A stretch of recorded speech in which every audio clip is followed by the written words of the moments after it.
last day of this month, April 30th. So April 30 இன்னைக்கு உண்டான current affairs அப்படிங்கிறத நம்ம பார்க்கலாம். டுமாரோ ஆன்வர்ட்ஸ் நியூ சேஞ்ச் என்ன சரியா, according to our new schedule. Group 1, group 2, group 4 மூணுக்கும் நம்ம வந்து பிரத்யேகமாக தயாராக முடியும். நாளைக்கு டைமும் சேஞ்ச் ஆகுது, நம்மளுடைய கிளாஸோட ஷெட்யூலும் சேஞ்ச் ஆகுது நாளையிலேருந்து. ஸோ வெரி ஃபஸ்ட்டு கிளாஸ் அப்படிங்கிறது வந்து நமக்கு 9 ஸ்டார்ட் ஆகிடும், 9 மணிக்கு ஸ்டார்ட் ஆகிடும். 9 to 2 9 மணிக்கு ஸ்டார்ட் ஆகிடும். இன்கேஸ் நீங்கள் வர முடியாதவங்க ஆன்லைன்லேயே அட்டன் பண்ணிட்டு வரலாம் சரியா. நீங்கள் பஸ்ஸில் ட்ராவல் பண்ணுறவங்களா இருக்கலாம், ஆர் வந்து 2 வீலர் அந்த மாதிரி ட்ராவல் பண்ணுறவங்களா இருந்தீங்கன்னா கூட நீங்கள் 9 நீங்கள் இணைச்சிடுங்க. 9 to 9:30 நம்ம கரண்ட் அஃபேர்ஸ் அந்த செனாரியோ முடிச்சிடுவோம். 9:30 2 hours 11:30 வரைக்கும் சப்ஜெக்ட். 9:30 11:30 வரைக்கும் 2 hours அப்படிங்கிறது சப்ஜெக்ட் சரியா. அதுக்கப்புறம் மறுபடியும் 2 o'clock வரைக்கும் லாங்குவேஜ். 2 o'clock வரைக்கும் லாங்குவேஜ் அப்படிங்கிறது இருக்கும். இந்த சப்ஜெக்ட் நான் சொல்கிற போது ஆல்டர்னேட்டிவ் டேஸில் எப்பவும் போல் மென்டல் அபிலிட்டி இருந்துகிட்டே இருக்கும். மென்டல் அபிலிட்டி அப்படிங்கிறது ஸோ இன்னையிலேருந்து டுடே இஸ் லாஸ்ட் டே. இந்த மந்த் அப்படிங்கிறது முடிய வருது. நமக்கு மே மாதம் 30 நாள் அப்படி 31 நாள். ஜூன் மாதம் அப்படிங்கிறது நமக்கு முழுசாக ஒரு 30 நாள். ஜூலை அப்படிங்கிறது ஸோ இந்த நாட்களுக்குள்ள நம்ம வந்து டெய்லி இருக்குங்க. வினாடி வினா அப்படிங்கிறது டெய்லி இருக்கும். அன்னன்னைக்கு நடத்துறது அன்னன்னைக்கே படிச்சிடும். முடிஞ்சவங்க அட்டன் பண்ணுங்க, முடிஞ்சவங்க. முடியாதுன்றவங்க நீங்கள் அடுத்த நாள் அட்டன் பண்ணுங்க, அடுத்த நாள் அட்டன் பண்ணிக்கங்க உங்களால் முடிஞ்சது. ஏன்னா அட்லீஸ்ட் நான் என்ன சொல்ல வர்றேன், நமக்கு வந்து இங்கே 2 மணிக்கு நம்ம இந்த செஷனை முடிச்சுடுறோம். 2 மணிலேருந்து நமக்கு 6 மணி நேரம் டைம் கிடைக்குது. 8 மணிக்கு தான் நம்ம வந்து வினாடி வினா அப்படிங்கிறத நம்ம ஸ்டார்ட் பண்ணுறோம். 6 மணி நேரம் அட்லீஸ்ட் 1 மணி நேரம் படித்தா போதும். ஏன்னா கிளாஸுக்குள்ளேயே நல்லா டிஸ்கஸ் பண்ணிடுறோம், ஓரல் வாங்கிடுறோம். மறுபடியும் என்ன பண்ணுறோம் அப்படின்னு சொன்னால் நீங்கள் 6 மணி நேரம் டைம் கொடுக்குறோம். 6 மணி நேரம் டைம் கொடுத்து அது என்னன்னா உங்களை படிக்க வைக்கிறது. அது group discussion. It is not வினாடி வினானா என்னமோ எடுத்துக்காதீங்க. நம்ம எல்லாம் சேர்ந்து படிக்கணும்னு அர்த்தம். அந்த 8லேருந்து 9:30 வரைக்கும் அப்படிங்கிறத நம்ம சேர்ந்து படிக்கிறோம். கூடுதல் விஷயம் படித்ததை நம்ம வந்து என்ன பண்ணிக்கிறோம், ரீகால் பண்ணிக்கிறோம். அந்த மைண்ட் செட்டில் உட்காரணும். ரொம்ப ஹெக்டிக்காக இருக்குன்ற மாதிரி ஃபீல் பண்ணிடக்கூடாதுன்றக்காக நான் பேசுகிறேன். ரொம்ப ஹெக்டிக்காக இருக்குது சார் படிக்கிறதுக்கே நேரம் இல்லாத மாதிரி இருக்குது அப்படின்ற மாதிரி பண்ணிடாதீங்க. ஒதுக்குங்க, நேரத்தை ஒதுக்குங்க. 2 மணிலேருந்து 8 மணி வரைக்கும் 6 மணி நேரத்தை அட்லீஸ்ட் 1 hour ரீகால் பண்ணுறதுக்கு, மறுபடியும் திருப்பி படிக்கிறதுக்கு. அப்படியே படிக்க முடிய நேரம் கிடைக்கலையா, அந்த 8 to 9 வரையில மறுபடியும் நீங்கள் படித்த மாதிரி ரீகால் பண்ணுங்க, படித்த மாதிரி ரீகால் பண்ணுங்க. அதுக்கப்புறம் 9:30 மணிலேருந்து 11 மணி வரைக்கும் டைம் இருக்குது, 1.5 மணி நேரம். மறுபடியும் படிங்க. அடுத்த நாள் காலையில் 5 மணிக்கு டெஸ்ட் அடிச்சுங்க. அடுத்த நாள் 5 மணிக்கே டெஸ்ட் அடிச்சிருங்க. இது மே 1லேருந்து கரெக்டாக ஃபாலோ பண்ணிட்டு இருக்கும் சரியா. அப்போ என்னன்னா 9 மணிலேருந்து 2 மணி வரைக்கும் கிளாஸ் அப்படிங்கிறது சேஞ்ச் ஆகுது. அதுக்கப்புறம் டெய்லி அப்படிங்கிறது வந்து ஈக்குவல் வெயிட்டேஜ் அப்படிங்கிறது வந்து தமிழ் அண்ட் ஜிகே. ஏன்னா குரூப் 1 வரைக்கும் குரூப் 1 நடத்துறது வரைக்கும் ஜிகே வெயிட்டேஜ் கொடுத்துட்டே இருக்கும். பர்டிகுலராக அந்த யூனிட் 5, 6. அதுக்கப்புறம் வந்து பார்த்தீங்கன்னா நம்ம பாலிட்டி, ரெகுலராக பாலிட்டி வந்து குவிஸ் நடந்துகிட்டே இருக்கும். பாலிட்டி இந்த மாதிரி இருக்கிறது, ஐஎன்எம், எக்கனாமிக்ஸு, இந்த யூனிட் 5 சொல்லோட தமிழ்நாடு நிர்வாகம், தமிழ்நாடு அதுமாக இருக்கக்கூடிய இலக்கியம், தமிழ் இலக்கியம், இதெல்லாம் நம்ம ட்ரிகர் பண்ணிடுவோம். இதில் என்ன ஒரு முக்கியமான விஷயம்னா குவிஸ் அப்படிங்கிறது வந்து நம்ம என்ன பண்ண போகிறோம்னா ஒரு ½ hour, ஃபர்ஸ்ட் ½ hour அப்படிங்கிறது ப்ரீவியஸ் இயர் கொஸ்டின் பேப்பர். இன்னைக்கு நம்ம காலையில் என்ன நடத்திருக்கிறோமோ, யூனிட் 5, யூனிட் 6, அது ப்ரீவியஸ் இயர் கொஸ்டின் பேப்பரில் என்ன கேட்டிருக்கான். இப்போ யூனிட் 5 அப்படிங்கிற ஒரு டாபிக் நடத்திருக்கோம்னு வச்சுங்களேன். அதுல இருந்து இப்போ தமிழ்நாடு புவியியலும் தமிழக பொருளாதாரம்ன்றதுல எவ்வளோ கொஸ்டின்ஸ் வந்துருக்கு, எந்த மாதிரி கேள்வி கேட்டிருக்காங்க, ஃபர்ஸ்ட் ½ hour அப்படிங்கிறது. அப்புறம் 1 மணி நேரம் முழுசா தமிழுக்கு, 1 மணி நேரம் முழுசா அப்படிங்கிறது தமிழுக்கு கிடைக்கும். தமிழ் அப்புறம் இன்னொரு ½ hour இடையில கிடைக்குதுன்னு வச்சுக்கோங்க ஜிகே. ஏன்னா நம்ம அதானே எடுக்க போகிறோம், நடத்துறது தானே நம்ம ஜிகேவை கேட்க போகிறோம். அப்போ ப்ரீவியஸ் கொஸ்டின் பேப்பரும் நம்ம வச்சுக்கலாம். ஸோ யாரெல்லாம் நீங்கள் இதுக்கு கோஆப்ரேட் பண்ணுறீங்களோ இந்த வருஷம் உங்களுக்கு அரசு வேலை. குரூப் 1, குரூப் 2, குரூப் 4 மூணையுமே கிளிக் பண்ணலாம். குரூப் 1ஐயும் கிளிக் பண்ணலாம், குரூப் 2ஐயும் கிளிக் பண்ணலாம், குரூப் 4ஐயும் கிளிக் பண்ணலாம். குரூப் 1, குரூப் 2 அப்படிங்கிறத ப்ரிலிம்ஸ் பாஸ் பண்ணி வச்சுக்கோங்க. ஸோ குரூப் 4ல் வேலைக்கு போயிடுங்க, வேலைக்கு ஜாயின் பண்ணிவிடுங்க. குரூப் 1, குரூப் 2 அப்படிங்கிறது 2016 மிடில் ஆர் எண்டில் தான் உங்களுக்கு மெயின்ஸ் அண்ட் இன்டர்வியூஸ் அப்படிங்கிறது இருக்கும், படிச்சுக்கலாம். ஸோ ஓவரால் சொன்னதை ஃபாலோ பண்ணிங்க. ஸோ டெய்லி தமிழ் கிளாஸ் இருக்கும், டெய்லி மேத்தமெட்டிக்ஸ் டெஸ்ட் இருக்கும். ஒரு நாள் விட்டு ஒரு நாள் கிளாஸ் இருந்தாலும் கூட டெய்லி மேத்தமெட்டிக்ஸ் டெஸ்ட் இருக்கும். ஒரு 25 சம்ம நீங்கள் ஒர்க் அவுட் பண்ணிகிட்டே இருக்கும். 25 சம்ம மேத்தமெட்டிக்ஸ் ஒர்க் அவுட் பண்ணிட்டே இருக்கும். அப்போ தமிழ் அப்படிங்கிறது 100 கேள்வி நீங்கள் டெய்லி வந்து ட்ரிக்கர் ஆகிட்டே இருக்கணும். அப்போ தான் 125 கன்ஃபார்ம் பண்ணால் மட்டும்தான் நீங்கள் குரூப் 2, குரூப் 4ல் உள்ள வர முடியும். குரூப் 4ல் immediate job, single exam. Group 2 அப்படிங்கிறது உங்களுக்கு ப்ரிலிம்ஸில் பாஸ் பண்ணி வச்சுக்கலாம். குரூப் 1 அப்படிங்கிறது நீங்கள் ஜிஎஸ் வெயிட்டேஜ் கொடுத்துருக்கனால ஓரளவுக்கு நீங்கள் நல்லா படித்து வச்சுக்கலாம். ஸோ இதை நீங்கள் உங்கள் கமெண்ட்ஸ் கொடுக்கலாம். 11:30 போல் ஸ்டூடெண்ட்ஸோட இன்ட்ராக்ட் பண்ணிக்கலாம். இப்போ நான் பேசியிருக்கிற விஷயம் உங்களுக்கு ஏற்புடையதா என்னன்றதை பார்த்துக்கலாம். சரியா? அருகாமையில் இருக்கிறவங்களாம் பார்க்காதீங்க. ஸோ நானும் அருகாமையில் இருக்கிறவங்களாம் பார்த்தேன்னா நானும் சோர்ந்து போயிடுவேன். என்ன பக்கத்தில் இருந்துகிட்டே வர முடியாது, பக்கத்தில் இருந்துகிட்டே கிளாஸ் அட்டன் பண்ண முடியாது.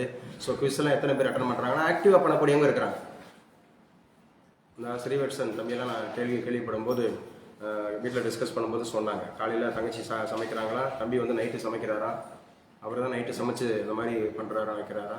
ஸோ தாய் இழந்து ஸோ ஃபிசிக்கல் அந்த மாதிரி இருக்கக்கூடிய சில பேர்டன்ஸ் இருந்து இப்போ அப்பாவுக்கு வேறு ஏதோ சின்ன இன்ஜூரி இருக்கும், கை ஃப்ராக்சர் அந்த மாதிரி இவ்வளோ பிரச்சனைகள் மத்தியிலையும் ஓடக்கூடிய பசங்களாக இருக்கும் போது நான் உழைச்சி ஆகணும், நான் அது ரிசல்ட் கொடுத்தே ஆகணும், அவங்களுக்காக நான் படித்தே ஆகணும். நான் சோஃபிஸ்கேட்டடாக ரொம்ப சேஃபர் ஜோனில் இருக்கிறவங்களுக்காக, எல்லாமே செட்டில்டாக இருக்கிறவங்களுக்காக, அவங்களுடைய கன்வீனியன்ஸுக்காக நான் வந்து ஒதுக்க முடியும். நிறைய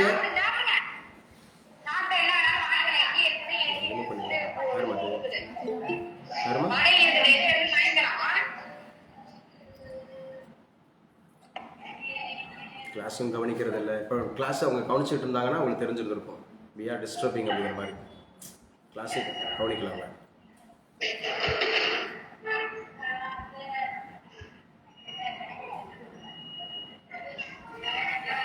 ஒரு வாரத்துக்கு கிளாஸ் அனுமதிக்க மாட்டோம், ஒரு வாரம் வச்சுக்கோம், ஒரு நாள் டிஸ்டர்ப் பண்ணதுக்காக. என்னென்னா அவங்க கிளாஸ் அட்டன் பண்ணல, கிளாஸ் அட்டன் பண்ணணுன்ற மைண்ட் செட் இருந்துச்சுன்னா நம்ம பேசிகிட்டு இருக்கோம் ஏதோ டிஸ்டர்ப் ஆகுதுன்னு தெரிஞ்சிருந்துருக்கும். ஆன்லைனில் இருக்கிறவங்களுக்கு எல்லாருக்கும் சொல்கிறேன், சரியா? நீங்கள் கிளாஸ் அட்டன் பண்ணாத சூழலில் நீங்கள் முதல்ல உங்களோடது ஆன் ஆயிருக்கா இல்லையா அப்படிங்கிறத நீங்கள் செக் பண்ணிங்க. சரியா? டிஸ்டர்ப் பண்ணக்கூடாது, கிளாஸை டிஸ்டர்ப் பண்ணக்கூடாது. ஸோ இதுக்கு உங்களுக்கு நான் மறுபடியும் நான் டைம் தரேன். 9:30 11:30 12 வரைக்கும் உங்களுக்கு டைம் தரேன், வந்துருப்பா. சரியா? நீங்கள் டிஸ்கஸ் பண்ணுங்கள். நாளையிலேருந்து டைம் வந்து 9 மணிலேருந்து 2 மணி வரைக்கும்.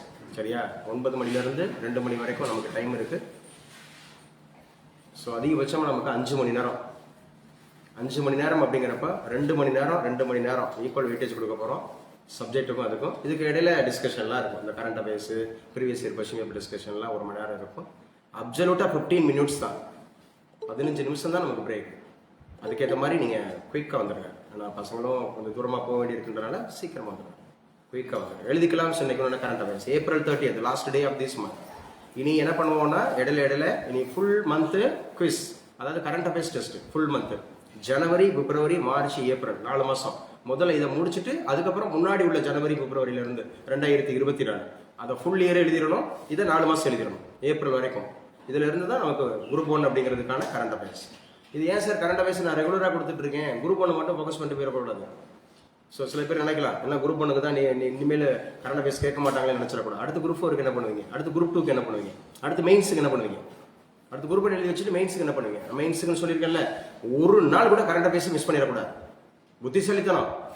இனிமேலாம் கரண்ட் அஃபேர்ஸ் வச்சுட்டு நேரத்தை ஓட்டிகிட்டு இருக்காங்க. அந்த பழைய பசங்களாம் சொன்னதுக்காக சொல்கிறேன், கமெண்ட்ஸுக்காக. இந்த கரண்ட் அஃபேர்ஸ் வச்சு நேரத்தை போக்கிட்டு இருக்காங்க, வச்சுட்டு இருக்காங்க. இந்த நேரத்தில் நான் தமிழ் படிச்சிருவேன், மேத்ஸ் படிச்சிருவேன். நீ எதுவுமே படிக்க முடியாது. நீ குரூப் 1 குரூப் 2லாம் நீ கிளிக் பண்ணி வர முடியாது. மெயின்ஸுக்கு நீ வந்து தயாராக முடியாது. கண்டினியூவாக வந்து ஒரு வருஷம் 2 வருஷம் படிச்சுட்டே இருக்கணும். படிச்சுட்டே இருந்தால் மட்டும்தான் நீ மெயின்ஸுக்கு வர முடியும். ஸோ அந்த அடிப்படையில் பார்த்துங்க. எழுதி வச்சுக்கலாம். முப்படைகளுக்கு பிரதமர் அனுமதி. இன்னைக்கு உண்டானதுல முப்படைகளுக்கு பிரதமர் அனுமதி. டைம் சொல்லுங்க ஒருவர் சத்தமா. ஆன்லைன்ல கூட சொல்லலாம், ஆன்லைன் ஆஃப்லைன். 9:43 ஆயிடுச்சு. இப்பவே ஆல்ரெடி நான் 9:20 அனுப்பிச்சிட்டேன். 9:20 ஒரு செஷன் முடிஞ்சிருச்சு. தம்பி வந்து ஹரிகிருஷ்ணன் வந்து இமீடியட் அப்படியே கரண்ட் அஃபேர்ஸ் ஃபுல்லாக ரிவைஸ் பண்ணாரு. பாலிட்டி அப்படிங்கிறதுல வந்து பிரியாவல் வரைக்கும் வந்துச்சு நினைக்கிறேன். I think so. என்ன தம்பி ஹரிகிருஷ்ணன்? பார்ட் 1 வரைக்கும் முடிஞ்சிருச்சு. பார்ட் 1 வரைக்கும் நீங்க தம்பி கேட்டார். 9:20 9:40. ஸோ 20-25 நிமிஷம். இதுக்கு இடையில நான் வந்து நெக்ஸ்ட் நம்மளுடைய ப்ரொசீடிங் சொல்லிட்டேன். Tomorrow onwards what we are going to do அப்படிங்கறதை நான் சொல்லிட்டேன். இதுக்கு நீங்க ஃபாலோ பண்றவங்க இமீடியட்டா வந்துட்டே இருங்க. ரிசல்ட் சூப்பரா இருக்கும், ஃப்ரூட்ஃபுல்லா இருக்கும் சொல்லிட்டு.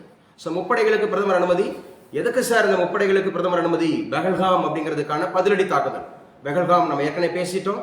பெஹல்காம்ங்கிறது April 22 26 பேர் அப்படின்னு சொல்லக்கூடிய டூரிஸ்டர்ஸ் அப்படிங்கிறவங்க லஷ்கர்-இ-தொய்பா அப்படிங்கிறதுனுடைய அந்த நிழலாக இருக்கக்கூடிய இந்த ரெசிடென்ட் ஆஃப் ஃப்ரண்ட் அப்படிங்கிற அமைப்பு அப்படிங்கிறது வந்து அவங்க மீது தாக்குதல் நடத்தியிருக்கிறாங்க. ஸோ இந்த பாதிப்பை தான் வந்து பார்த்து இதுக்கு பதிலடி தாக்குதல் அப்படிங்கிறதுக்கு தான் சொல்லியிருக்கிறாங்க. யாருங்க? இது முக்கியமான கொஸ்டின்ஸ். இப்போ நம்ம வந்து இந்தியன் பாலிட்டி படிக்க போகிறோம். இந்த ஒரு விஷயத்தை வச்சு இந்தியன் பாலிட்டி படிக்க போகிறோம். ஸோ யாரெல்லாம் கரண்ட் அஃபேர்ஸ்னு சொல்லி நெகட்டிவாக பார்க்குறவங்களுக்கான ஒரு பதிலாக இருக்குது. புரியுதுங்களா? இந்தியன் பாலிட்டி படிக்க போறோம். ஏன்னா டிஃபென்ஸ்ங்கிறது இந்தியன் பாலிட்டியில வருது. அப்போ முக்கியமானது டிஃபென்ஸ்ல 3 படை அப்படின்னா உங்களுக்கு தெரியும், ஆர்மி, நேவி, ஏர்ஃபோர்ஸ். முதல்ல ஆர்மி எழுதி வச்சுக்கலாம். இதுக்கெல்லாம் ஹெட்டா இருக்கக்கூடியவர் எந்த மினிஸ்ட்ரின்னு கேட்பாங்க. இந்த டிஃபென்ஸுக்குன்னு ஒரு மினிஸ்ட்ரி இருக்கு, அதுக்கு ராஜ்நாத் சிங் அவர் தான் இந்த புரோட்டோகாலோட ஹெட். ராஜ்நாத் சிங் அப்படிங்கிறவர் தான் டிஃபென்ஸ் மினிஸ்டர், அதற்கான ஹெட் அப்படிங்கிறத பாக்குறோம். ராஜ்நாத் சிங் 1. 2, அதுக்கு ஒரு செக்ரட்டரி இருப்பார், அட்வைசர் இருப்பார். டிஃபென்ஸுக்குன்னு ஒரு செக்ரட்டரி அண்ட் அட்வைசர் இருப்பார், அவர் அஜித் தோவால். இந்த 2வது நபரை ஞாபகம் வச்சுக்கணும். இம்பார்ட்டன்ட் பர்சனாலிட்டிஸ்னு தனியா போட்டு வச்சுக்கணும், ஒரு தனி பக்கம் ப்ரிப்பேர் பண்ணி வச்சுக்கணும். இம்பார்ட்டன்ட் பர்சனாலிட்டிஸ் அப்படின்னு சொல்லி போட்டு தனியாக ஒன்று வச்சுக்கிறோம். இம்பார்ட்டன்ட் மினிஸ்டர்ஸ்னு போட்டு ஒரு தனியாக வச்சுக்கிறோம். இம்பார்ட்டன்ட் டேஸ்னு போட்டு ஒன்று தனியாக வச்சுக்கிறோம். இம்பார்ட்டன்ட் கமிட்டிஸ்னு போட்டு தனியாக வச்சுக்கிறோம். இந்த இதெல்லாம் தனி பக்கத்தில் இருக்கணும், அப்படியே ஒரே கலவையாக இருக்கணும், ஒரே இடத்துல இருக்கணும். அப்பதான் நீங்க பார்க்கும்போது ஓ சூப்பர் அப்படின்ற மாதிரி. இம்பார்ட்டன்ட் திட்டங்கள் அப்படிங்கிற போது ஒரு தனி பக்கத்தில் இருக்கணும். ஒட்டுமொத்தமாக இருந்துச்சுன்னா யூனிக்கா இருக்க மாட்டேங்க. யூனிக்கா இருக்கிறவங்க தான் ஜெயிப்பாங்க. இங்க 10 இருக்கிறவங்க ஜெயிக்க மாட்டாங்க. யூனிக், அந்த யூனிக் அப்படிங்கிறது தான் ஜெயிக்க வைக்கும். ஸோ அப்போ யார் பாதுகாப்புத்துறை அமைச்சர்? யாரு? யாராவது ஒருத்தர் நான் சொல்றதை ஃபாலோ பண்றவங்க நீங்க காமிச்சீங்கன்னா நான் சந்தோஷப்படுவேன். சார் பாருங்க சார், நான் கமிட்டிஸ் எல்லாம் சூப்பரா எடுத்து வச்சிருக்கேன் பாருங்க சார், இயர்லாம் தனியா எடுத்து வச்சிருக்கேன் பாருங்க சார். ஏதாவது சயின்ஸ் அண்ட் டெக்னாலஜியில் முக்கியமான ஏர்கிராஃப்ட் சம்பந்தமா அந்த மாதிரி வந்துச்சுன்னா வச்சிருக்கேன் கௌதம். ரூம்ல ஷார்ட் போட்டோ வச்சிருந்தேன்னா ஒரு போட்டோ காப்பி எடுத்தானு, ஒரு போட்டோ காப்பி எடுத்துக்கிறோம். ரூம்ல ஷார்ட் போட்டு வச்சிருக்கிறது நல்ல விஷயம், பாக்குறோம், நம்ம பாக்குறோம். அதை விட ரொம்ப முக்கியமானது மொபைலா இருக்கும். மொபைல் நம்ம நடமாடுறதா இருக்கும், நம்ம கையில இருக்கும், எப்பவுமே பாக்குறதா இருக்கும். நம்ம எங்க இருக்கிறோமோ அந்த இடத்துல பாக்குறதா இருக்கும். ரூம் எடுத்துட்டு போக முடியாது இல்லையா? அது நம்ம பாக்குறது. சொல்லுவாங்க, சின்ன பிள்ளைல சொல்லுவாங்க, நம்ம எந்த இடத்துல அதிகமா பாக்குறோமோ அந்த இடத்துல முக்கியமான விஷயத்தை வச்சு பாருங்க. அது நல்ல விஷயம் தான். அதை விட சூப்பரான விஷயம் என்னன்னா மொபைலா இருக்கும், நம்ம பாக்கெட்ல இருக்கணும், நம்ம மொபைலுக்குள்ள இருக்கணும், இல்ல நம்ம நோட்டுக்குள்ள இருக்கணும், இல்ல ஒரு சின்ன டைரிக்குள்ள இருக்கணும். எதெல்லாம் இம்பார்ட்டன்ட் நினைக்கிறோமோ அந்த மாதிரி. இந்தியன் பாலிட்டி எடுத்துக்கிட்டீங்கன்னா இம்பார்ட்டன்ட் அமெண்ட்மெண்ட் ஒரு கேள்வி கண்டிப்பா வரும்ன்றப்ப அந்த அமெண்ட்மெண்ட் பூரா தனியா இருக்கலாம். இம்பார்ட்டன்ட் கமிட்டிஸ் இருக்குன்னா அது பூரா ஒரு இதுல வரலாம். புரிதல் சொல்றது பார்ட் அந்த மாதிரி இருக்கக்கூடிய 25 பார்ட்ஸ் இருக்கணும், 25 பார்ட்ஸ் அப்படி வச்சுக்கலாம். ஒரு ஷெட்யூல் வந்து 12 ஷெட்யூல் இருக்குன்னா 12 ஷெட்யூல் வச்சுக்கலாம். இம்பார்ட்டண்டா இருக்கக்கூடிய முக்கியமான விஷயங்களை ஸோ இந்த மாதிரி எல்லாம் தனித்தனி பக்கத்தில் வச்சிருக்கணும், கலவையை வச்சுக்கணும்னு சொல்றேன். எக்கனாமிக்ஸ்ல திட்டங்கள் வருதுன்னா அதை பூரா ஒரு பக்கம் வச்சுக்கணும். என்னன்னா இந்த இப்போ யோஜனான்னு வருதுன்னா அது பூரா ஒரு பக்கமா இருக்கும், ஒரு பக்கம். நான் பேசுற புரியுதா? ரைட். அந்த மாதிரி ஞாபகம் வச்சுங்க, அடிச்சுக்கலாம். இப்போ டெல்லி பாதுகாப்புத்துறை அமைச்சர் ராஜ்நாத் சிங், தேசிய பாதுகாப்புத்துறை ஆலோசகர் advisor to defence Ajit Doval 2வது நபர். முப்படை தளபதிகள் அவங்களோட பண்ணியிருக்கிறார். இப்ப நம்ம ஒவ்வொரு தளபதியா நம்ம பார்க்க போறோம். ஆர்மிக்கு யாரு, நேவிக்கு யாரு, ஏர்ஃபோர்ஸுக்கு யாரு அப்படின்னு படிக்க போறோம். ஆர்மிக்கு எப்பவுமே ஹையஸ்ட் அந்த மாதிரி இருக்கக்கூடிய ஹெட் யாருன்னா ஜெனரல். ஹையஸ்ட் அப்படிங்கிறது ஜெனரல் இருப்பாங்க. ஸோ நல்லா ஞாபகம் வச்சுங்க. ஆர்மிக்கு ஜெனரல் அந்த போஸ்ட் இப்ப யார் இருக்கா? உபேந்திர திரிவேதி. ஞாபகம் வச்சுக்கணும். உபேந்திர திரிவேதி அப்படிங்கிறவர் தான் இப்ப ஆர்மி அப்படிங்கிறதுக்கான ஹையஸ்ட் அப்படிங்கிற மாதிரி இருக்கிறாரு. உபேந்திர திரிவேதி அப்படிங்கறத ஞாபகம் வச்சுக்கணும். பக்கத்துல எழுதி வச்சுங்க, ஜனவரி 15 அதுதான் ஆர்மி டே. ஆர்மிக்கு ஒரு தினம் இருக்கா? எஸ், ஆர்மிக்கு ஒரு தினம் இருக்கு. அது எப்ப சார் அப்படி சொல்லி பாத்தீங்கன்னா ஜனவரி 15 அப்படிங்கறத எடுத்துக்கணும். 2வது நேவி. நேவி அப்படிங்கிறதுக்கு ஹையஸ்ட் போஸ்ட் அப்படின்னு நம்ம எடுத்துட்டோம்னா அதுக்கு அட்மிரல் அப்படிங்கறத ஹையஸ்ட் போஸ்ட். நேவி அப்படின்னு எடுத்துக்கிட்டீங்கன்னா அட்மிரல் அப்படிங்கறது அதுக்கு ஹையஸ்ட் போஸ்ட். அப்ப அட்மிரல் அப்படிங்கிறது இப்ப யார் இருக்கா? தினேஷ் திரிபாதி. சரியா? அது உபேந்திர திரிவேதி, இவர் தினேஷ் திரிபாதி. தினேஷ் திரிபாதி அப்படிங்கறத ஞாபகம் வச்சுங்க. இவர் தான் அட்மிரல். அட்மிரல் அப்படிங்கறத ஞாபகம் வச்சுக்கணும். இது வந்து நமக்கு என்ன டேட்? டிசம்பர் 4ங்க. டிசம்பர் 4 அப்படிங்கறத நமக்கு நேவி டே. டிசம்பர் 4 அப்படிங்கிறது வந்து நமக்கு நேவி டே அப்படிங்கறத ஞாபகம் வச்சுக்கணும். நேவி கடற்படை தினம் அப்படிங்கறத ஞாபகம் வச்சுக்கணும். 3வது ஏர்ஃபோர்ஸ். ஏர்ஃபோர்ஸுக்கு ஹையஸ்ட் போஸ்ட் எதுனா air chief marshal. Highest post அப்படிங்கிறது வந்து ஏர் சீஃப் மார்ஷல். அப்ப ஏர் சீஃப் மார்ஷல் அப்படிங்கறத ஞாபகம் வச்சுக்கணும். இது அக்டோபர் 8. யாருங்க ஏர் சீஃப் மார்ஷல் இப்ப இருக்கிறவரு? அமர்பிரீத் சிங் அப்படிங்கிறவோட ஞாபகம் வச்சுக்கணும். அமர்பிரீத் சிங். அப்ப 3 நபர்கள் பார்த்துட்டோம், 3ஓட ஹையஸ்ட் போஸ்ட் பார்த்துட்டோம், 3 முக்கியமான தினங்கள் பார்த்துட்டோம். அக்டோபர் 8 எது? ஏர்ஃபோர்ஸ் டே. அக்டோபர் 8. அப்ப ஜனவரி ஞாபகம் வச்சுக்கிறோம். சோ டிசம்பர் ஞாபகம் வச்சுக்கணும், அக்டோபர் ஞாபகம் வச்சுக்கிறோம். சோ ஆர்மி, நேவி, ஏர்ஃபோர்ஸ் இந்த 3க்கு முப்படைகளுக்கும் ஒரு தளபதி இருப்பாரு. அவர் பேர் அனில் சௌஹான். 3 முப்படைகளுக்கும் ஒரு தளபதி இருக்கிறாரு. தளபதி அவர் தான் அனில் சௌஹான் அப்படிங்கறத ஞாபகம் வச்சுங்க. முக்கியமானது பாகிஸ்தான் அப்படிங்கிறது இப்ப பகல்காம் அப்படிங்கிற பிரச்சனை. இதுல கூடுதல் என்னென்ன விஷயங்கள் அப்படிங்கறத பார்த்துக்கோங்க. சுற்றுலா தலங்கள் எல்லாமே மூடப்பட்டிருக்கிறது அப்படிங்கறது ஞாபகம் வச்சுக்கணும். காஷ்மீர் அப்படிங்கிறது முக்கியமான நிகழ்வு அப்படிங்கறது ஞாபகம் வச்சுக்கணும். அந்த பாப்பா உள்ள வச்சுக்கணும். ஸோ ஆன்லைனில் எல்லாம் கிளியராக கேட்குதா? கிளாஸ் அட்டன் பண்ணிட்டோம், அந்த அண்ணனை போச்சு எடுங்க, நான் பேசிக்கிறேன்னு சொல்லுங்க. கிளியரா இருக்குல்ல? அப்போ ஆர்மி என்னைக்குன்னு பாத்துங்க, நேவி என்னைக்குன்னு பாத்துங்க, ஏர்ஃபோர்ஸ் அப்படிங்கறத என்ன பாத்துங்க. ஆமா சொல்லிடுறேன் பாப்பாட்டா. 2 o'clock 2 மணி.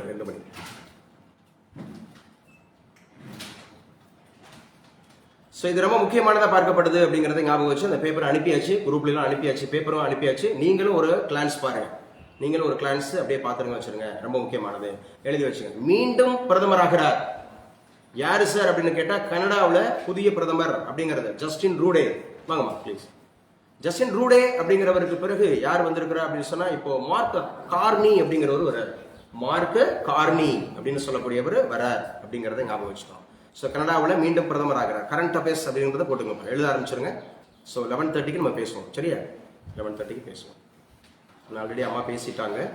ஸோ அப்பாவும் வந்துட்டு போயிருக்காரு. கனடா மீண்டும் பிரதமராகிறார் Mark Carney. So who is a new prime minister of Canada? Mark Carney அப்படிங்கிறவரை ஞாபகம் வச்சுக்கணும். கன்சர்வேட்டிவ் பார்ட்டின்னு சொன்னோமா? என்ன பார்ட்டிமா? Conservative party. அமெரிக்காவில் இரு கட்சி ஆட்சி முறை நடைபெறுகிறதா இல்லையா? Dual party system. அங்க என்ன பார்ட்டி? Republic democratic.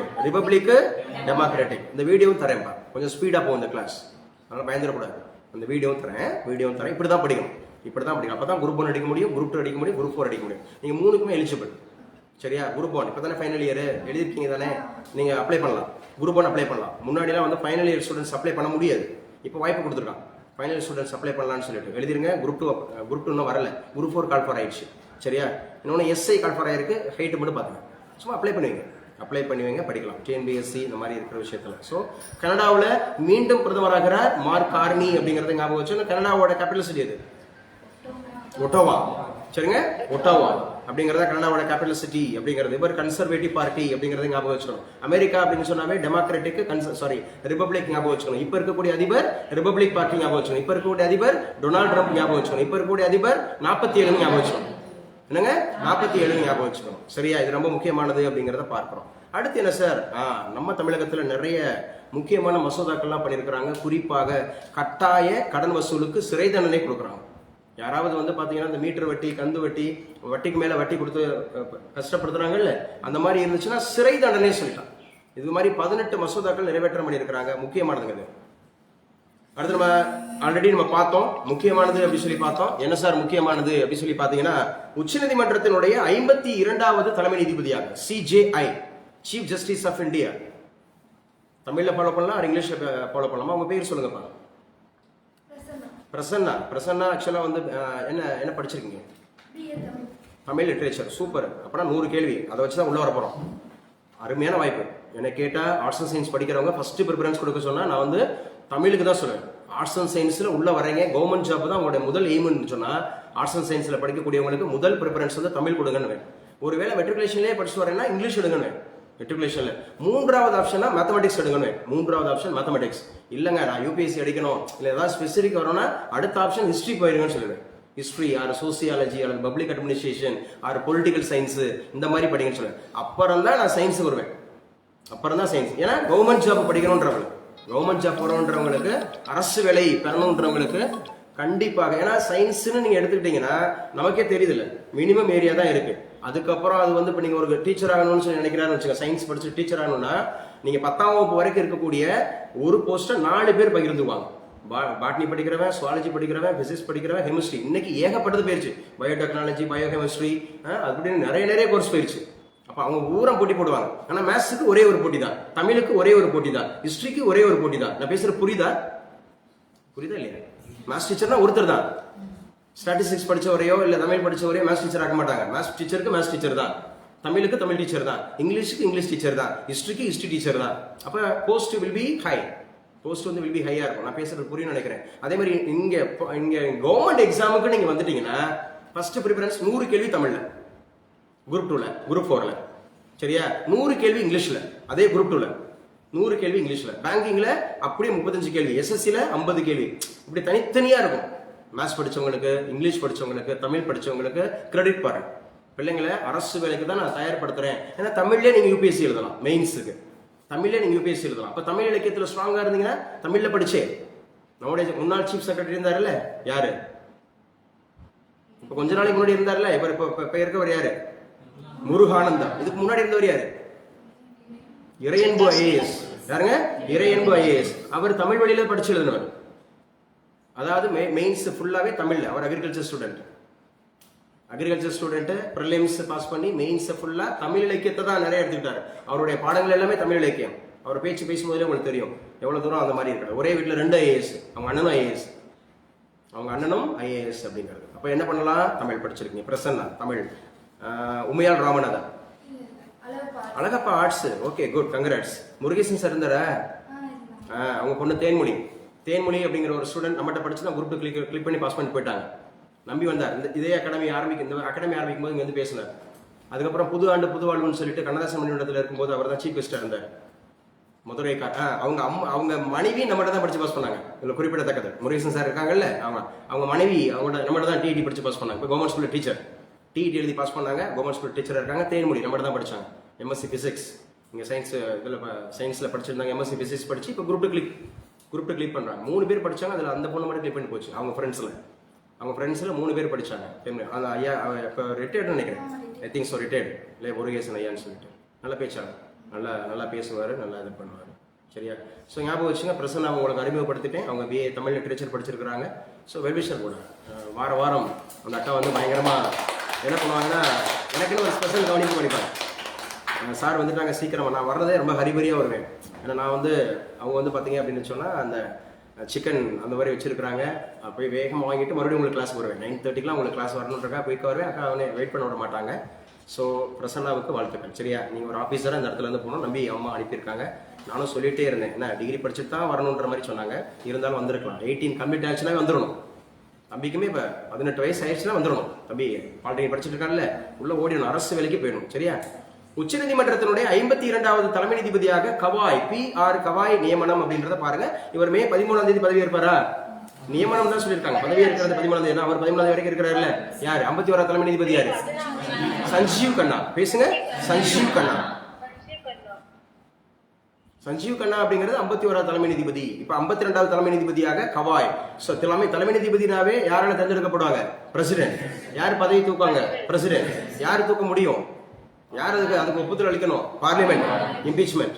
பார்லிமெண்ட் அளிக்கணும். அப்ப 52வது தலைமை நீதிபதி. நேரம் ஆயிடுச்சுனால வேகமா போயிடுறேன். சோ இவர் யாரு சார் அப்படின்னு சொன்னா ஞாபகம் வச்சு தலைமை நீதிபதியாக. சரியா? ரொம்ப முக்கியமானது அப்படிங்கறத பார்க்கணும். இவர் ஃபுல் நேம் வந்து பூஷன் ராமகிருஷ்ண கவாய். BR கவாய் அப்படின்னு சொல்லி பார்க்கறோம்ல. BR அப்படின்னு சொன்னா பூஷன் ராமகிருஷ்ண கவாய். பூஷன் ராமகிருஷ்ண கவாய் அப்படிங்கறத ஞாபகம் வச்சுங்க. பூஷன் ராமகிருஷ்ண கவாய்.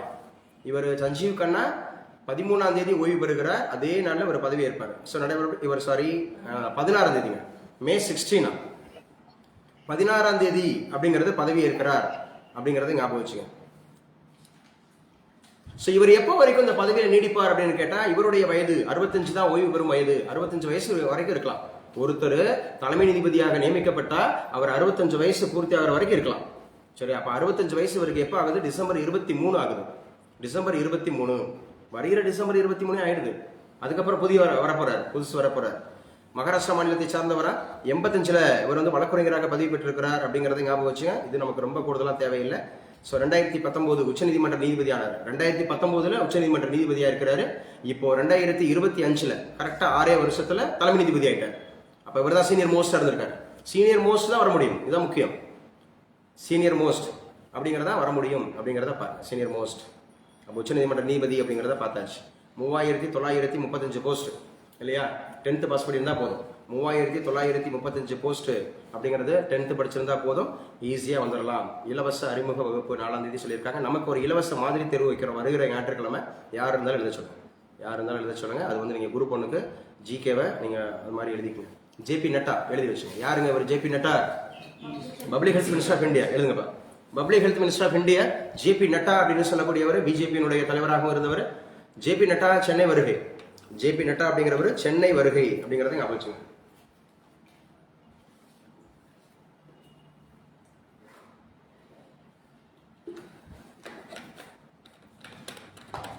JP நட்டா சென்னை வருகை அப்படிங்கிறது ஞாபகம் வச்சுங்க.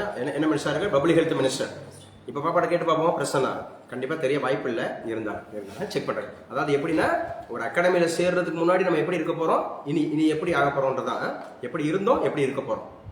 சும்மா சொல்லுங்க. Public health minister of Tamil Nadu தெரிஞ்ச சொல்லுங்க. தெரியல தானே பிரசன்னா? இது நீங்கள் மாத்திரம் இல்லை, இங்கே இருக்கிற எல்லாரும் இனிதான் ஸ்டார்ட் ஆகுது. இனிதான் நீங்கள் ஒரு புதிய அத்தியாயத்துக்குள்ளே வரீங்க. இன்னைக்கு தெரிஞ்சுக்கலாம். எழுதி வச்சுக்கோங்க.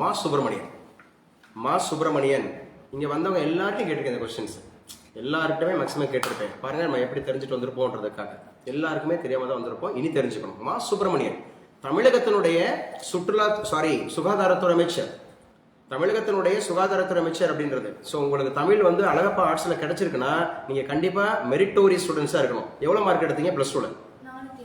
483. அதனால தான் கிடைச்சிருக்கு இல்லையா? தமிழ் அப்படிங்கிறது அன்னைக்கு உள்ள காம்படிட்டிவ் அப்படிங்கிறது. கிளாப் பண்ணலாம். 483 600 நல்ல மார்க். சரியா? நல்ல மார்க்கு. ஸோ ஞாபகம் வச்சுங்க, ரொம்ப முக்கியமானது. என்ன சார் அப்படி சொல்லி பார்த்தீங்கன்னா, தமிழகத்தினுடைய வளர்ச்சிக்கு பரந்தூர் விமான நிலையம் அவசியம். இது முக்கியமானது. எழுதி வச்சுங்க. தமிழகத்தில் எத்தனை அந்த மாதிரி இருக்கக்கூடிய இன்டர்நேஷனல் ஏர்போர்ட்ஸ் இருக்கு? இது கேள்வி. இது ஜியோகிராஃபில ஒரு கேள்வி கேட்பாங்க. இன்டர்நேஷனல் ஏர்போர்ட்ஸ் அப்படிங்கிறது தமிழகத்தில் எவ்வளவு இருக்கு அப்படிங்கறது நீங்க எடுத்துக்கிட்டீங்கன்னா, ஒன்று சென்னை அறிஞர் அண்ணா பேர் கூட இப்படி கேட்கலாம். சென்னையில் இருக்கிறது அறிஞர் அண்ணா. திருச்சியில் இருக்கிற விமான நிலையத்துக்கு பேர் இருக்கா? இல்ல. கோயம்புத்தூர்ல இருக்கிற விமான நிலையத்துக்கு பேர் இருக்கா? இல்ல. மதுரைக்கு இருக்கா? இல்ல. சென்னை தவிர மற்ற எந்த விமான நிலையத்துக்கும் பேர் இல்லை. பேர் மீன்ஸ் ஒரு தலைவர் பேர் இல்லை. புரிஞ்சுங்க. தலைவர் பெயர் இல்லை அப்படிங்கறத ஞாபகம் வச்சுங்க. அப்ப சென்னை உயர்நீதிமன்றம் அறிஞர் அண்ணா. அதே பக்கத்துல டொமஸ்டிக் இருக்குன்னா காமராஜர்.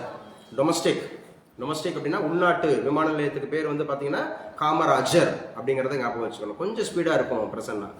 பியரேட் கொஞ்சம் குயிக்கா இருக்கும். எழுதி வச்சுக்கணும். நேரத்தை நம்ம அடுத்து வந்து சப்ஜெக்ட் போகணும். அதுக்கப்புறம் மேத்தமெட்டிக்ஸ் போகணும். நேற்றுக்கு மேத்தமெட்டிக்ஸ் இல்லை, நேற்று கரண்ட் இல்லைனால மேத்தமெட்டிக்ஸ் இல்லை. சரி, அதனால இன்னைக்கு மேத்தமெட்டிக்ஸ் இருக்கும், படிச்சுங்க. ஸோ தமிழகத்தினுடைய வளர்ச்சிக்கு பரந்தூர் விமான நிலையம் அவசியம் சொல்றாங்க. அப்ப சென்னை அப்படிங்கிறது வந்து இன்டர்நேஷனல் வருதா? இன்டர்நேஷனல் வருது. மதுரை இன்டர்நேஷனல் வருதா? இன்டர்நேஷனல் வருது. திருச்சி இன்டர்நேஷனல் வருதா? இன்டர்நேஷனல் வருது. இன்னொன்று கோயம்புத்தூர் இன்டர்நேஷனல் வருது. கோயம்புத்தூர் அப்படிங்கிறது. இது தவிர்த்து என்னென்ன எங்கெங்கெல்லாம் நமக்கு விமான நிலையம் இருக்குன்றது தெரிஞ்சு வச்சுங்க. முக்கியமானது அப்படிங்கிறத படிச்சுங்க. யாருங்க விமான நிலையம்ன்றேன்? யார் வந்து இதுக்கான துறை அமைச்சர் யார் தெரியுமா? இந்தியாவுக்கான விமானத்துறை யாருமா? யாரோ பேசுறீங்க? பேர் சொல்லிட்டு பேசுங்க. ஸ்ரீநிதி சௌமியா சார். ஸ்ரீநிதி சௌமியா சொல்லுங்க சத்தமா. ராம் மோகன் நாயுடு எந்த ஸ்டேட்? ஆந்திர பிரதேஷ். ராம் மோகன் நாயுடு அப்படிங்கிறவர் வந்து ஆந்திர பிரதேஷ். அவருக்கு தான் விமானத்துறை அமைச்சர் கொடுத்துருக்காங்க. விமானம் அப்படிங்கிறதுக்கான துறை அமைச்சர். விமானம் அப்படிங்கிறது யாரால் கண்டுபிடிக்கப்பட்டது? ரயில்வேல, சயின்ஸ்ல. ரைட் பிரதர்ஸ்னா யாரு? என்ன right? ஆர்வில் right, Wilbur right. Right சகோதரர்கள் அப்படின்னு சொல்லக்கூடியவங்க. சைக்கிள் ரிப்பேர் பண்றவங்க தான். பறக்கணும்னு ஆசைப்பட்டாங்க, பறந்தாங்க அப்படிங்கறத ஞாபகம் வச்சுங்க. ஸோ அடுத்து முக்கியமானது அப்படிங்கிறத பாருங்க. இதுல என்னென்ன சார் நமக்கு தேவையானது, போட்டித் தேர்வுகளுக்கு தேவையானது தான் என்னென்ன விஷயங்கள் பாருங்க. முல்லை பெரியாறு. ஸோ இது வந்து கேரளா. முல்லை பெரியாருக்கும் எந்த கேரளாவுக்கும் தமிழ்நாட்டுக்கும். காவேரின்றது கேரளா, தமிழ்நாடு, புதுச்சேரி, கர்நாடகா. அது முக்கியமானது அப்படிங்கிறத ஞாபகம் வச்சுங்க. கேரளா வராதுல அதுல. கர்நாடகா, தமிழ்நாடு, புதுச்சேரி தானே? பேசுங்கப்பா. கர்நாடகா, கேரளா வருமா? காவேரி, கேரளா, கர்நாடகா, புதுச்சேரி முக்கியமானது வச்சுக்கோங்க. ரைட். அடுத்து எழுதி வச்சுங்க. இன்னைக்கு கரண்ட் அஃபேர்ஸ் அவ்வளவுதான், முடிய போகுது. எதுக்குங்க தமிழக அரசுக்கு 50 லட்சம் அபராதம் உயர்நீதிமன்றம் உத்தரவு கொடுத்திருக்கு? எதுக்கு அப்படின்னு கேட்டா, அரசு உதவி பெறும் மகளிர் கல்லூரியில் ஆசிரியர் அல்லாத பணியிடங்களில் நியமிக்கப்பட்டவர்களுக்கு ஊதியம் வழங்க பிறப்பித்த உத்தரவை அமுல்படுத்தாமல் மேல்முறையீடு செய்த தமிழ்நாடு அரசுக்கு சென்னை உயர்நீதிமன்றம் அபராதம் வச்சிருக்கு. தெரிஞ்சுக்கணும். இதெல்லாம் இன்டர்வியூ போகும்போது தெரிஞ்சுட்டு போகணும். இந்த மாதிரி சென்னை உயர்நீதிமன்றம் அப்படிங்கிறது அரசாங்கத்துக்கு அபராதம் வச்சிருக்கு. ஒரு விஷயத்த எக்ஸிக்யூட் பண்ண சொல்றாங்க ஹைகோர்ட், எக்ஸிக்யூட் பண்ணாம விட்டுறாங்க. அதுக்காக அபராதம் விதிக்கிறாங்க. பெனாலிட்டி அபராதம் விதிக்கிறாங்க. வாழையடி வாழையன அப்படின்ற மாதிரி ஒரு கட்டுரை எழுதப்பட்டிருக்கிறது. நம்ம ஏற்கனவே பார்த்துட்டோம். இளம் மடாதிபதி வராரு இல்லையா? இளம் மடாதிபதி காஞ்சி காமகோடி பீடத்தினுடைய புதிய இளைய பீடாதிபதியாக ஆந்திர மாநிலத்தை சேர்ந்த ரிக் வேதம் பயின்ற கணேச சர்மா. நமக்கு கணேச சர்மாவும் தேவை. ஆனா அதை விட முக்கியமானது ரிக் வேதம். எழுதி வச்சுங்க. ரிக் வேதம் தலைப்பு எழுதுங்க. Indian history. இப்ப நம்ம படிக்க போறது இந்தியன் ஹிஸ்டரி. ரிக் வேதம் அப்படிங்கிறது இதுதான் ஓல்டஸ்ட் வேதா, பழமையான வேதம். ரிக் வேதா அப்படிங்கிறது பழமையான வேதம். வேதங்கள் அப்படிங்கிறது 4, பிரைமா இருக்கிறது 4, துணையா இருக்கிறது 4, சப்சிடரி 4 + 4 8 வேதங்கள் இருக்கும். அதுல ரிக், யசுர், சாம, அதர்வன. ரிக், யசுர், சாம, அதர்வன. இதான் வந்து பாத்தீங்கன்னா 4 அப்படிங்கிறது. ரிமைனிங் 4 எது சார் அப்படின்னு சொன்னா, 1 ஷில்ப, 2 காந்தர்வ, 3 வந்து தனூர், அடுத்து வந்து ஆயூர். இது 4 துணை வேதங்கள். அப்ப வேதங்கள் அப்படிங்கிறது பிரைமா முதன்மை வேதங்கள் அப்படிங்கிறது 4, ரிக், யசுர், சாம, அதர்வன. என்ன பாடம்? ஹிஸ்டரி. என்ன class? Current affairs class. History படிக்கிறோம். சரியா? ரிக், யசுர், சாம, அதர்வன 4. அதுல ஓல்டஸ்ட் வேதம் யாரு? ரிக். இவர் என்ன பண்ணிட்டு இருக்கிறாரு? ரிக் வேதம் பண்ணிட்டு இருக்கிறார். மொத்தம் ரிக் வேதத்துல எழுதி வச்சுங்க 10 மண்டலங்கள். 10 மண்டலங்கள் ரிக் வேதத்துல. 10 மண்டலங்கள். ரிக் அப்படின்னு சொன்னாவே 1028, 1028 ஹைம்ஸ் சொல்லுவோம். ஹைம்ஸ், HYMNS, அதாவது பாடல்கள். 1028 பாடல்கள், 10 மண்டலங்கள். அதுல 3வது மண்டலத்துல தான் காயத்ரி மந்திரம். 3வது மண்டலத்துல தான் காயத்ரி மந்திரம். ரிக்ன்றது பழமையான வேதம். சரியா? ரிக்ன்றது பழமையான வேதம். இது முழுக்க முழுக்க பக்தி பாடல்கள் தான். ஹைம்ஸ் 1028 பாடல்கள். இதுல அதிகமா சொல்லப்பட்ட கடவுள் இந்திரன். அக்னி சொல்லுவாங்க. இந்திரன் முக்கியமான கடவுள். முதன்மையான கடவுள் அப்படிங்கிறது இந்திரன் தான். அக்னியும் சொல்லுவாங்க. ரைட்டா? அதோட முக்கியமானது என்ன சார் அப்படி சொன்னா, ரிக் அப்படிங்கிறது இதுல எந்த விதமான பிற்போக்கான காரியங்களும் கிடையாது. முற்போக்கான விஷயங்கள் தான். ரிக் வேதம் அப்படிங்கிறது முற்போக்கான விஷயங்கள் தான் இருக்கும். பிற்போக்கான விஷயங்கள் எதுவுமே இருக்காது. ரிக் வேதம் அப்படிங்கிறதுல அவங்களுடைய புனித ஆறுன்னு கேட்டாங்கன்னா சரஸ்வதி. அவங்களுடைய புனித ஆறு அப்படின்னு கேட்டா சரஸ்வதி. இன்னைக்கு நம்ம திரிவேணி சங்கமம் பார்த்தோம்ல, பார்த்தோமா? பிரயாக்ராஜ்னு பார்த்தோமா? பிரயாக்ராஜ்ல கங்கா, யமுனா, சரஸ்வதி. அதுல சரஸ்வதிங்கிற ரிவர் தான் ரிக் வேதத்துல அதிகமா சொல்லப்படுற அந்த மாதிரி இருக்கிறது ரிக் வேதம். அப்ப ரிக்னா நம்ம சொல்லிட்டோம் பக்தி பாடல்கள். யசூர் அப்படின்னா வேள்வி நடத்துறது. யசூர் அப்படின்னா யாகங்கள் நடத்துறது. யசூர்னா யாகம் அப்படின்னு சொல்லலாம். யசூர். சாம அப்படின்னா இசை. சாமக்கோடாங்கி ஞாபகம் வச்சுக்கலாம். இசை, உடுக்கை. சாமக்கோடாங்கி, உடுக்கை. வாழைங்கிற திரைப்படம் பார்த்தீங்கன்னு சொன்னா அந்த உடுக்கை சவுண்டை வச்சு மிரட்டி இருப்பார் அந்த மியூசிஷியன். செமையா இருக்கும் அந்த படம். அந்த படத்தினுடைய கான்செப்டே அதுதான், அந்த உடுக்கை தான். என்னது, சிறு வயதுல இருக்கும்போது கிராமத்தில் இருக்கிற பசங்க என்ன பண்ணுவாங்க, படுக்கையில் இருக்கும்போதே யூரின் போயிடுவாங்க. என்ன, அந்த பயம், அந்த பயத்தினால. அதுதான் கடைசி வரைக்கும் வெறும் அந்த சாப்பாடு பசிங்கிறத வச்சுதான் கான்செப்ட் எடுத்துருப்பாரு அந்த படம். வாழைங்கிறது நத்திங் பட் பசி. பசி அப்படின்றது ஒரு அடித்தட்டு மக்கள் வந்து பாத்தீங்கன்னு சொன்னா, பிள்ளை அப்படிங்கறது படிப்பை விட, பிள்ளை அப்படிங்கறதோட வலி கஷ்டம் அவனுடைய சந்தோஷத்தை விட அன்னன்னைக்கு வாழ்வாதாரத்தை ஓட்டணும் அப்படிங்கறதா இருக்கும். வாழ்வாதாரத்தை ஓட்டணும். அம்மா பசிக்குது, சாரி அம்மா எனக்கு கால்லாம் வலிக்குதுமா, ரொம்ப வலியா இருக்குமா, இல்ல இன்னைக்கு ஒரு நாள் செல்லாம், போயிட்டு வந்துருச்சிடலாம், வட்டி கட்டணும், அதை கட்டணும், இதை கட்டணும். இப்படிதான் இன்னைக்கு சாமானியர்கள் இருக்கிறாங்க. சாமானியர்கள் அப்படிதான் இருக்கிறாங்க. இன்னைக்கு வாழ்வாதாரத்துக்காக வந்து பிள்ளைங்களுடைய சுகபோகம். ஒரு பக்கம் வந்து பாத்தீங்கன்னா ஆடம்பரமான பிள்ளைங்க இருக்கிறாங்க. ஆடம்பரமான பிள்ளைங்க லக்ஸூரியஸா வாழ்றான். ஒரு பிள்ளை லக்ஸூரியஸா வாழும். ஆனா தம்பி நிக்கிறான்ல, அப்பாவுக்கு சப்போர்ட்டா நிக்கிறான்ல. நான் பாலிடெக்னிக்ல வந்து சீஃப் கெஸ்டா இருந்தப்போ தம்பி எழும்பி நின்று அவனை கைதட்ட சொன்னேன். அவனுக்கே தெரியல, நான் யாருன்னு தெரியல அவனுக்கு. அது வரைக்கும் அண்ணே உங்களுக்கு என்னன்னா இப்ப அடுத்து சார் புரிதனை சொல்றது மாதிரி. அந்த தம்பி வந்து அவங்க அப்பாவுக்கு அவ்வளவு சப்போர்ட்டா இருப்பான். எழுதி வச்சுக்க, ரொம்ப முக்கியமானது. இப்ப ரிக் வேதம் பார்த்துட்டோம், யசூர் பார்த்துட்டோம். சாமம்னா இசை, சாம வேதம் அப்படின்றது. ரிக், யசூர், சாம. அதர்வனம், அதர்வனம்னாலும் இதே தான். அதர்வனம்னா இந்த பில்லி சூனியம் பண்ணுவாங்கல்ல, பில்லி சூனியம், அந்த மாதிரி விச் கிராஃப்ட். இங்கிலீஷ்ல அதுக்கு பேரு விச் கிராஃப்ட். சொந்த மகனையே வந்து பாத்தீங்கன்னா முகமாத்துறது வைக்கிறது, இன்னொருத்தரை விரும்பிட்டா வச்சுட்டா முகமாத்துறது, வெட்டி கொள்றது, பில்லி சூனியம் வைக்கிறது, குடும்பத்தில் அண்ணன் தம்பிகளுக்குள்ளே பில்லி சூனியம் வைக்கிறது, பயங்கரமான கட்டுகள் இருக்கு. ஹாஸ்பிட்டலுக்கு போறோம் இல்லையா, பிரேயருக்காக ஹாஸ்பிட்டலுக்கு போகும்போது நிறைய பேர் சொல்றாங்க, எங்களுக்கு செய்வனை வச்சுட்டாங்க, அதனாலதான் அப்படி ஆயிடுச்சுன்னு சொல்றாங்க. ஆனாலும் சொல்றேன், அந்த யோவான் 10:10 தான். திருடவும் அழிக்கவும் கொல்லவும் வருகிறான் நன்றி, வேறொன்றுக்கும் மாறான் நானோ ஜீவன் உண்டாயிருக்கும், இந்த ஜீவன் பரிபூர்ணப்படவும் வந்தேன் அப்படின்னு சொல்லிட்டு. சரியா? ஞாபகம் வச்சுங்க. காஞ்சி காமகோடி பீடாதிபதியுடைய புதிய இளைய பீடாதிபதியாக. அப்ப ரிக் பத்தி எல்லாமே பார்த்துட்டோமா? ரிக்கு, யசூர், சாம, அதெல்லாம் பார்த்துட்டோமா? இன்னொரு துணை வேதங்கள் 4 பார்த்தோமா? ஹிஸ்டரி படிச்சுட்டு இருக்கோமா இல்லையா? இன்னைக்கு குவிஸ்ல கேட்கறவங்க இதையும் எடுத்துக்கணும். குவிஸ் எடுக்கிறவங்க, கரண்ட் அஃபேர்ஸ் கேட்கறவங்க இதை எடுத்துக்கணும். இந்த பாடத்தை எடுத்துக்கணும். பாடத்தை எடுத்துட்டு கேட்கணும். ரிக்ல பார்த்துருக்கோம் அந்த மாதிரி. துணை வேதங்கள்ல நம்ம பார்த்தோம்ல, சில்பம்னாவே கட்டிடக்கலை, ஆர்கிடெக்ட். சில்பம்னா கட்டிடக்கலை, சில்ப வேதம்னா கட்டிடக்கலை, ஆர்கிடெக்ட். தனூர்னா சண்டை, தனுஷ் ஞாபகம் வச்சுங்க. தனுஷ்னாவே சண்டை, தனூர்னா சண்டை, சில்ப, தனூர். ஆயுர்னாவே மருத்துவம், ஆயுர்வேதா இருக்கும் இல்லையா, ஆயுர்வேதம்னாவே மருத்துவம், ஆயுர்வேதம்னா மருத்துவம். இன்னொன்னு காந்தர்வம் அப்படின்னாவே அது மாதிரி, அதுவும் இதுதான், இந்த பில்லி சூனியம் வைக்கிறது அந்த மாதிரிதான். காந்தர்வ வேதம்னாவே என்னம்மா இசையும் நடனம் பத்தி சார். ஆமா, அந்த நடனத்தினால இசையினால மயக்கிறது, காந்தம் இழுக்கிறது, அதான் சொல்லுவாங்க. பார்த்துருக்கீங்கன்னா ரொம்ப முக்கியமானது. அப்ப இதை பார்த்துருக்கோம். குறுவை சாகுபடி தேவைகள், குறுவை சாகுபடி மேட்டூர் அணை பார்த்துட்டோம். மேட்டூர் அணைனாவே 1934 மேட்டூர் அணைனாவே சேலமா, அதுக்கு இப்ப இன்னொரு பேர் வந்து ஸ்டான்லி அணையா, என்ன அணை, ஸ்டான்லி அணை அப்படிங்கிறத பார்க்கணும். ரொம்ப முக்கியமானது. நான் எப்பவுமே கார்ட்டூன் அப்படிங்கறத நீங்க கவனமா பாருங்கன்னு சொல்லியிருக்கேன். இன்டர்வியூக்கு போறவங்க கார்ட்டூன் படிச்சுட்டு போகணும். ஏன்னா அது வந்து ரொம்ப இம்பார்ட்டன்டான விஷயம் தான் கார்ட்டூனா இருக்கும். இப்ப நடந்துட்டு இருக்கக்கூடிய கரண்ட் அஃபேர்ஸ்ல கார்ட்டூன், நான் உனக்கு பயப்பட மாட்டேன் அப்படின்னு சொல்லிட்டு பாகிஸ்தான் வந்து அப்படியே சவால் விடுற மாதிரி இருக்கு. அதுக்கு இந்தியா வந்து என்ன வச்சிருக்கு கையில, ஒரு இரும்பு தடி வச்சிருக்கா, ஏதோ ஒண்ணு ஒரு தடி வச்சிருக்கு. நான் உனக்கு பயப்பட மாட்டேன்னு சொல்லுது.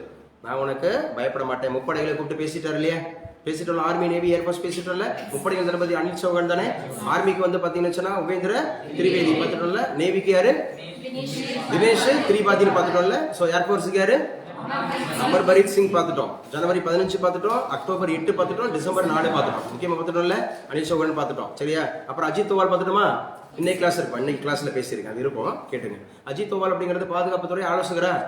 பாதுகாப்புத்துறை மினிஸ்டர் வந்து யாரு, ராஜ்நாத் சிங்கா. யாருங்க, ராஜ்நாத் சிங். இந்த கிளாஸ் மட்டும் வேகமா ஓடும். ஏற்கனவே பேசுனது நடத்துனது ரீகால் பண்ணணுன்றதுக்காக. குற்றங்களே இல்லாத தமிழ்நாட்டை உருவாக்குவோம், முதல்வர் ஸ்டாலின் உரை பண்ணியிருக்கிறாரு. சோ எழுதி வச்சுங்க. காவலர்கள் இந்த நடப்பு ஆண்டுல எவ்வளவு போலீஸ் எக்ஸாம்ஸ் வந்து போட போறாங்கன்னு சொல்லியிருக்காங்கன்னா 33, 63 ஆல்ரெடி எஸ்ஐ வந்து போட்டாங்க. எஸ்ஐ அப்படிங்கறது எவ்வளவு போஸ்ட் போட்டிருக்காங்க, சரி முத்துலட்சுமி அதை சொல்லுமா. எஸ்ஐ அடிக்கடி சொல்லிட்டே இருந்தேன். 13 என்னமா 1352 சரியா. எஸ்ஐ வந்து 1352, 1352 போஸ்ட் கால் ஃபார் ஆயிடுச்சு. மே 3 last date to apply for this exams. May 3 last இந்த வருடத்துல. ஸோ போலீஸ் எக்ஸாமுக்கு கான்ஸ்டபிள் அது எல்லாம் சேர்த்து 3363 போஸ்ட் கால் ஃபார் ஆயிருக்கு அப்படின்ற மாதிரி சொல்லியிருக்கிறாங்க. இதுவும் ஞாபகம் வச்சுங்க. ரைட்டா, யார் யாரு என்னென்ன விஷயங்கள் இருக்கிறாங்க. பெகல்காம் தாக்குதலின் போது குஜராத் யாருமா, ஏப்ரல் 30 இன்னைக்கு குரூப் 1 லாஸ்ட் டேட். அப்ளை பண்ணலாம், அப்ளை பண்ணிடணும். பிரசன்னா அப்ளை பண்ணிட்டீங்களா, இன்னைக்கு போய் உடனே அப்ளை பண்ணணும். அப்பதான் நாளைக்கு கிளாஸ் வரணும். என்ன, குரூப் 1 அப்ளை பண்ணணும். அப்ளை பண்ணி தான் உள்ள வரணும். முதல்ல நம்ம அட்டெம்ப்ட் காமிக்கணும் பரவாயில்லன்னு சொல்லிட்டு. இதுக்கு முன்னாடி டிஎன்பிஎஸ்சி எழுதின அனுபவம் உண்டா, ஒரு முறை கூட கிடையாதுல்ல. மொதல் அட்டெம்ப்ட்லேயே அடிச்சிடணும். எழுதிக்குங்க. ஸோ ரொம்ப முக்கியமானது இன்னைக்கு லாஸ்ட் டேட்டுங்க. குரூப் 1 அப்ளை பண்றதுக்கு today is the last date to apply for the group 1 examinations அப்படிங்கிற 70 போஸ்ட். எக்ஸாம் வந்து ஜூன் 15 எனி டிகிரி அப்படிங்கறத ஞாபகம் வச்சுங்க, படிக்கலாம். ஸோ என்ன சொல்லியிருக்காங்க அடுத்து பார்க்கலாம்.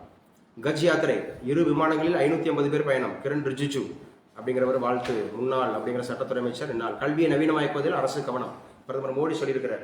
பக்பு சட்ட மசோதா ஏற்கனவே பார்த்துட்டு முகிலன். ஏப்ரல் 2, ஏப்ரல் 4, ஏப்ரல் 5. ஏப்ரல் 2 லோக்சபால, ஏப்ரல் 4 ராஜ்யசபால, ஏப்ரல் 5 குடியரசுத் தலைவர் ஒப்புதல். பக்பு வாரிய சொத்துக்கள் அப்படிங்கிறது எப்படி ஆளப்படும் அப்படிங்கிறத பார்த்துட்டாங்க. சூரியவன்ஷி முக்கியமானவர், ரொம்ப ரொம்ப முக்கியமானவர். எத்தனை பால்ல, 33 பால்ல, 5 பால்ல, 35 பால்ல 100 அடிச்ச முதல் இந்திய வீரர். கிரிக்கெட் ஆரம்பிச்ச காலத்துல இருந்து 1975 முதல் உலக கோப்பை கிரிக்கெட் ஆரம்பிச்ச காலத்துல இருந்து இதுவரைக்கும் ஒரு நபரும் அச்சீவ் பண்ணாத முதல் அச்சீவ். பீகார் அப்படிங்கிற மாநிலத்தை சார்ந்தவர். 10 லட்சம் ரூபாய் பீகார் அரசு நிதிஷ்குமார் அறிவிச்சிருக்கிறார். சரியா, தன்னுடைய சொந்த ஒரு மகன் வந்து பாத்தீங்க அப்படின்னு சொன்னா, தன்னுடைய தகப்பனார் என்ன பண்ணிருக்காரு, அவருடைய அப்பா என்ன பண்ணிருக்காருன்னா, அவர் இடத்தையே வித்து என்ன பண்ணிருக்காரு, அவருக்கு வந்து என்ன பண்ணிருக்காரு, அந்த கிரிக்கெட் கிரவுண்ட் உருவாக்கி கொடுத்திருக்காரு. நிறைய பண்ணிருக்காரு, வச்சிருக்காரு. அந்த ஆம்பிஷன், அந்த பேஷன், அந்த என்ன சொல்றது, விடாமுயற்சி, அந்த பெர்சீவரன்ஸ் இருந்ததுனாலதான் அது ஒரு போட்டோ காமிக்கிறாங்க. அவங்க அப்பா அப்படியே மடியில தூக்கி வச்சிருந்திருக்காரு. இப்ப எல்லாரும் எழுந்து நின்று கை தட்டுறாங்க. இது வரைக்கும் அப்படி அந்த ஸ்போர்ட்டிவ் தான். ஏற்கனவே 2 மேட்ச் விளையாண்டாரு. சரியா, யாருன்னே தெரியல. இவர் ஒன்றும் பெரிய ஆள் மாதிரி காமிச்சிக்கல. ஆனா பாருங்க, காத்திருக்கணும். ஏற்கனவே 2 மேட்ச் விளையாடணும். அப்படின்னா என்ன, ஒரு அட்டம் 2 அட்டம் கொடுக்கணும். ஃபர்ஸ்ட் அட்டம்லேயே கிளிக் பண்ணணுன்றது நம்முடைய ஆர்வம், விருப்பம். சரியா, நம்முடைய ஆம்பிஷன். ஆனாலும் 1 or 2 போனாலும் விட்டுறக்கூடாது. நெவர் குவிட், தொடர்ந்து அடிக்கணும். அப்ப சூரியவன்ஷி ஜெய்ப்பூரில் சுழன்றாடிய சூறாவளின்னு சொல்லியிருக்காங்க. இந்த மாதிரி இப்ப அதுதான் காமிச்சிருக்காங்க. நான் அதை பேசியிருந்தது தானே. தந்தையுடன் சூரியவன்ஷி கிரவுண்ட் தானே, கிரவுண்ட்ல இருக்கிறார் சின்ன பையன். சரியா, அதே ஜெய்ப்பூர் தான் ஆதரவா நின்றுப்பார் போல. ராஜஸ்தான் ராயல்ஸ் அந்த அணிக்கு தான் இருந்திருப்பார் போல. இது வந்து போட்டித் தேர்வுகளில் அடுத்தடுத்து கேட்கக்கூடிய இதெல்லாம் ரொம்ப முக்கியமானது அப்படிங்கிறத பார்த்துங்க. சரியா? ஓடிடி சமூக வலைதளங்களில் ஆபாச காட்சிகள், மத்திய அரசு பதிலளிக்க உச்சநீதிமன்றம் உத்தரவு வெளியிச்சிருக்காங்க. OTT, what's expansion of OTT கேட்பாங்க. ஓடிடி தெரிஞ்சவங்க சொல்லுங்க. கட்டாயிச்சா கிளாஸ்? ஆன்லைன்ல சரி, ஆஃப்லைன்ல சொல்லுங்க. OTT, what is expansion of OTT? கொஞ்சம் போய் பாருங்க. ஓடிடின்னு சொல்லிட்டு அடிக்கடி நீங்க வந்து கேள்விப்பட்டிருப்பீங்க. பட் ஓடிடியோட எக்ஸ்பான்ஷன் தெரியல. எனிபடி? நான் நினைச்சுக்கிறேன், ஸ்டூடெண்ட்ஸ் நினைச்சுக்கிறேன். இப்போ இருக்கீங்களா? ஆன்லைன்ல இருக்கீங்களாப்பா? ஆன்லைன்ல நான் பேசுறது கேக்குதா?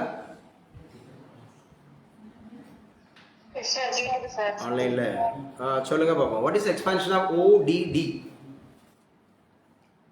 தெரியல.